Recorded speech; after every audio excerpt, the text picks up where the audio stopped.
भरकम बम बरसाए हैं। 3 टन के फैब 3000 बम में रूस ने तबाही मचाई है। रूस ने यूक्रेन पर भारी भरकम बम से हमले का वीडियो भी जारी किया।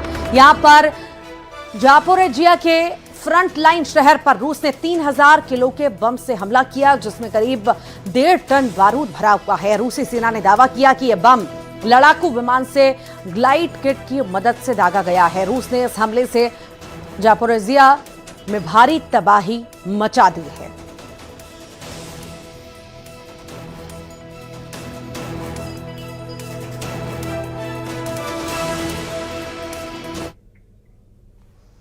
इधर रूस की भी ईरान युद्ध में जबरदस्त एंट्री हो चुकी है। ईरानी मीडिया के दावों के मुताबिक रूस ने ईरान को उड़ता हुआ कमांड सेंटर भेज दिया है ताकि ईरानी सेना अमेरिका से जमकर मुकाबला कर सके। दावा तो यहां तक किया जा रहा है कि ईरान अगले 24 घंटे में अमेरिका और इजराइल के खिलाफ कुछ बड़ा करने वाला है।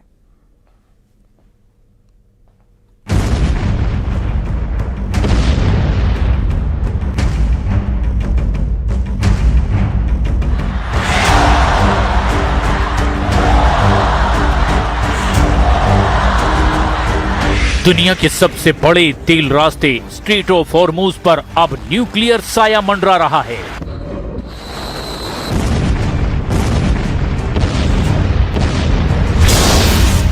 ईरान इसे अपना न्यूक्लियर हथियार बता रहा है और अमेरिका दावा कर रहा है कि इस पर कंट्रोल हमारा है। इस बीच रूस का सबसे सीक्रेट प्रलय विमान तेहरान पहुंच चुका है। क्या पुतिन अब ईरान के सीक्रेट ऑपरेशन के रहस्यमयी कमांडर बन चुके हैं? ईरान के इस्लामिक आर्मी ने इस वीडियो को जारी करके अमेरिका के साथ सबसे बड़े युद्ध का ऐलान कर दिया है। IRGC सैनिक ने लॉन्च पैड से दुश्मनों की तरफ बढ़ते मिसाइल को सलामी दी। ये वीडियो ईरान ने तब जारी किया जब उसने अमेरिकी हमलों के जवाब में खाड़ी देशों में अमेरिकी ठिकानों पर हमले कर दिए। हॉर्मुज को फिर से बंद करने का भी ऐलान कर दिया। क्या ईरान ने हॉर्मुज को दुनिया का सबसे खतरनाक आर्थिक हथियार बना दिया है? क्या रूस का सबसे सीक्रेट विमान तेहरान के लिए सिर्फ हथियार नहीं बल्कि जंग का नया ब्लूप्रिंट लेकर आया है? इसकी पूरी कहानी भी हम आपको बताएंगे, लेकिन इस बीच एक ऐसी रिपोर्ट सामने आई जो डॉलर में आग लगा देगी। क्या रूस, ईरान और उत्तर कोरिया ने अमेरिका की अर्थव्यवस्था को तबाह करने का एक सीक्रेट प्लान तैयार कर लिया है? क्रिप्टो लेन देन पर नजर रखने वाली संस्था चेनालिसिस ने खुलासा किया है कि इन 3 देशों ने पिछले साल 10 लाख करोड़ का कारोबार क्रिप्टो करेंसी में किया, मतलब डॉलर के खिलाफ एक पैरेलल इकोनॉमी। 7 दिनों की नई जंग और खाड़ी में बढ़ते तनाव के बीच रूस का सबसे सुरक्षित एयरबॉर्न कमांड विमान TU-214PU तेहरान पहुंच चुका है। दुनिया भर में उड़ रहे विमानों की रियल टाइम लोकेशन दिखाने वाली वेबसाइट फ्लाइट रडार 24 ने यह दावा किया है कि मॉस्को का ये विमान कैस्पियन सागर से गुजरते हुए करीब 2500 किलोमीटर का सफर तय करके तेहरान पहुंचा है। तेहरान तक पहुंचने के लिए TU-214PU नेटो के कंट्रोल वाले इलाकों के बगल से गुजरा। कई रिपोर्ट में दावा किया गया कि इस विमान के साथ रूस का मिलिट्री एयरक्राफ्ट भी तेहरान पहुंचा है। रूस का ये विमान ऐसे वक्त में तेहरान पहुंचा है जब अमेरिका ईरान के खिलाफ निर्णायक युद्ध में उलझा हुआ है। ईरान अमेरिकी हमलों के जवाब में अमेरिकी ठिकानों पर तबाही मचा रहा है। एक्सपर्ट्स का मानना है कि इस विमान का तेहरान पहुंचना बड़ी स्ट्रेटेजी का हिस्सा हो सकता है। रूस पहले ही संकेत दे चुका है कि वो ईरान के टॉप कमांड के संपर्क में है। नेटो इसे डूम्सडे प्लेन यानी कि प्रलय के दिन इस्तेमाल होने वाला विमान कहता है। ये यूनिट रूस के राष्ट्रपति, टॉप पॉलिटिकल और मिलिट्री लीडरशिप की उड़ानों का जिम्मा संभालता है।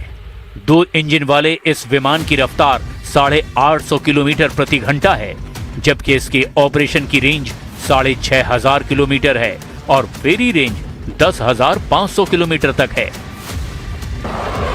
ईरान और अमेरिका के बीच जंग हर दिन और ज्यादा भड़कती जा रही है। रविवार को अमेरिका ने ईरान के 140 ठिकानों पर मिसाइल और ड्रोन से हमले किए। इसके जवाब में ईरान ने सोमवार को कुवैत और बहरीन में अमेरिकी सैन्य ठिकानों पर जबरदस्त हमले का दावा किया। इस बीच रूस के सीक्रेट प्लेन का तेहरान पहुंचना किसी बड़ी रणनीति का हिस्सा हो सकता है।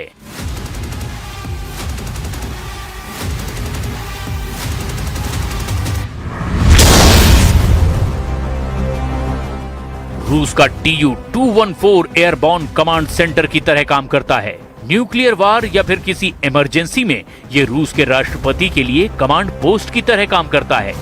इसमें सुरक्षित और encrypted communication system, command and control system और स्पेशल डेटा लिंक लगे हैं। इनकी मदद से संकट के वक्त में ये रूस की टॉप लीडरशिप के उड़ान के दौरान सेना और सरकार के लिए मोमेंट और जानकारी इकट्ठा कर सकता है। क्या पुतिन पर्दे के पीछे बैठकर ऐसी चाल चल रहे हैं जिससे बिना एक भी गोली चलाए अमेरिका की अर्थव्यवस्था पर हमला किया जा सके? और क्या रूस, ईरान और उत्तर कोरिया डॉलर के खिलाफ अपना नया मोर्चा खोल चुके हैं? अब बात तेल, डॉलर, क्रिप्टो, हॉर्मूज और उस सीक्रेट ऑपरेशन की जिसने वॉशिंगटन की नींद उड़ाकर रख दी है।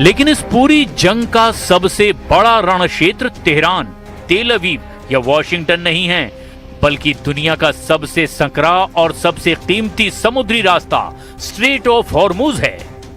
यही वो दरवाजा है जहां से दुनिया की अर्थव्यवस्था हर रोज सांस लेती है। और अगर यही दरवाजा बंद हुआ तो सबसे पहले झटका मिसाइलों को नहीं बल्कि पूरी दुनिया की जेब को लगेगा। हॉर्मुज में सिर्फ जहाज नहीं चलते, यहां हर घंटे अरबों डॉलर की अर्थव्यवस्था गुजरती है। इसीलिए ईरान बार बार कहता है अगर उस पर हमला हुआ तो सबसे पहले स्ट्रेट ऑफ हॉर्मुज की कीमत पूरी दुनिया चुकाएगी। लेकिन सवाल यह है, क्या ईरान सचमुच हॉर्मुज को बंद कर सकता है या फिर अमेरिका का पांचवा बेड़ा ऐसा होने ही नहीं देगा? दोनों देशों के बीच समझौता खत्म होने के बाद 6 बार एक दूसरे पर हमले हो चुके हैं। ज्यादातर हमले फारस की खाड़ी और स्ट्रेट ऑफ हॉर्मुज के आसपास हुए हैं। अमेरिका ईरान पर हमले इसीलिए कर रहा है क्योंकि वो हॉर्मुज में IRGC की ताकत को कमजोर करना चाहता है, जबकि ईरान का दावा है कि MOU के आर्टिकल 5 के मुताबिक हॉर्मुज पर कंट्रोल उसका है। लेकिन दोनों तरफ से ताबड़तोड़ मिलिट्री एक्शन के बाद समझौता कमजोर होता चला गया। डील में दोनों ने एक दूसरे पर हमले रोकने की बात कही थी, लेकिन हॉर्मुज को लेकर दोनों एक दूसरे से फिर उलझ गए। और जिस तरह से दोनों के बीच युद्ध छिड़ा हुआ है, ऐसे में बातचीत और कूटनीति की गुंजाइश खत्म दिखाई दे रही है।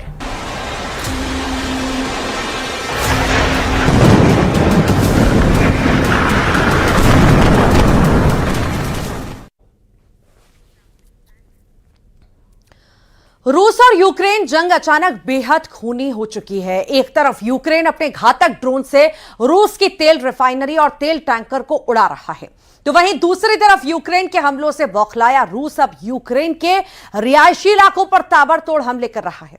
दावा तो यहां तक है कि पुतिन ने पूरे डॉनबास पर कब्जा करने के लिए सेना की एक बड़ी टुकड़ी रवाना कर दी है।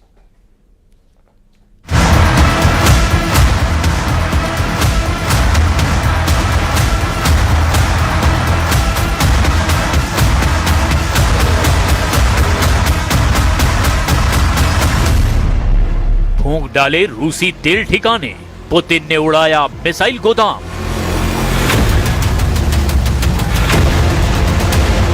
इस वक्त यूक्रेन की युद्ध भूमि से जो खबरें आ रही है उसने पूरी दुनिया के होश उड़ाकर रख दिए हैं। युद्ध के 1600वें दिन रूस और यूक्रेन के बीच चल रही ये जंग अब तक के सबसे खौफनाक और विनाशकारी दौर में पहुंच चुकी है। रूस के भीतर यूक्रेन ने ऐसा कोहराम मचाया है कि पुतिन का सिंहासन हिल गया है। आंकड़े गवाही दे रहे हैं कि पुतिन की सेना को ऐसा घाव मिला है जो इतिहास में कभी नहीं मिला।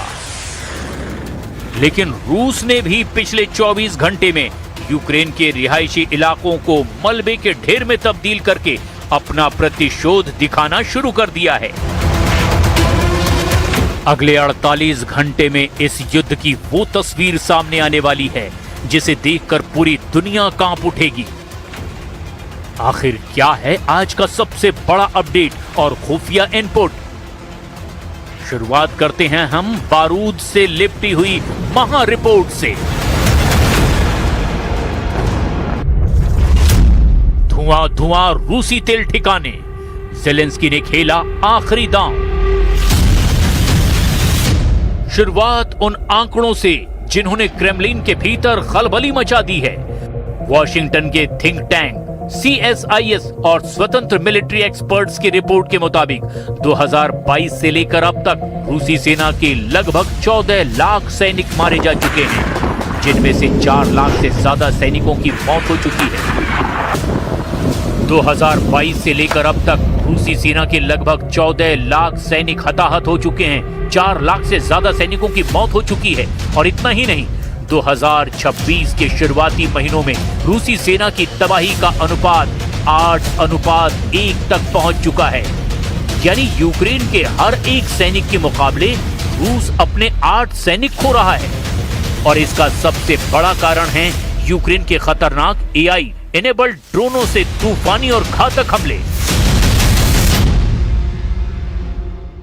Тешит себя глубочайшим заблуждением о возможности нанесения стратегического поражения нашей страны. Поэтому это коалиция заблуждающихся и коалиция подстрекающих войну. Конечно же, следить будем очень внимательно.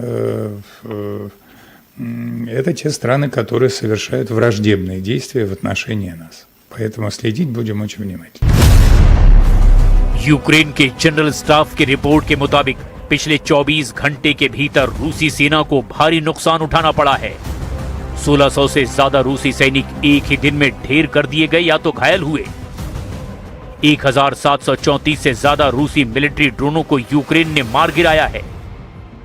58 तोपखाने और 5 स्पेशल मिलिट्री इक्विपमेंट्स को मलबे के ढेर में तब्दील कर दिया गया। यूक्रेन ने 8 दिन में रूस को तबाह कर दिया। रूस के 501 तेल टैंकर, 11 तेल रिफाइनरी यूक्रेन हमले की आग में भस्म हो चुके हैं। इस तबाही के बीच यूक्रेन के राष्ट्रपति व्लादिमीर ज़ेलेंस्की ने एक बहुत बड़ा कूटनीतिक और सैन्य दांव चल दिया है। ज़ेलेंस्की ने यूक्रेनी सेना के भीतर 2 नए मिलिट्री कमांड्स का गठन किया है, जिसमें सबसे खतरनाक है लॉन्ग रेंज इंपैक्ट कमांड। इस कमांड का एकमात्र मकसद है रूस के एनर्जी सेक्टर और तेल रिफाइनरियों को चुन चुन कर पूरी तरह से तबाह कर देना। रूस के भीतर यूक्रेन का एयर इनहिबिशन वॉरफेयर शुरू हो चुका है। साइबेरिया और टैगानरोग में यूक्रेन के ड्रोनों ने सीधे साइबेरिया के भीतर घुस करके रूस की रिफाइनरी को उड़ा दिया। वहीं सी ऑफ अज़ोव में यूक्रेन ने रूसी जहाजों और मेथनॉल ले जा रहे टैंकर पर ऐसा हमला किया कि वहां रूसी नौसेना के जहाजों की आवाजाही में 55% की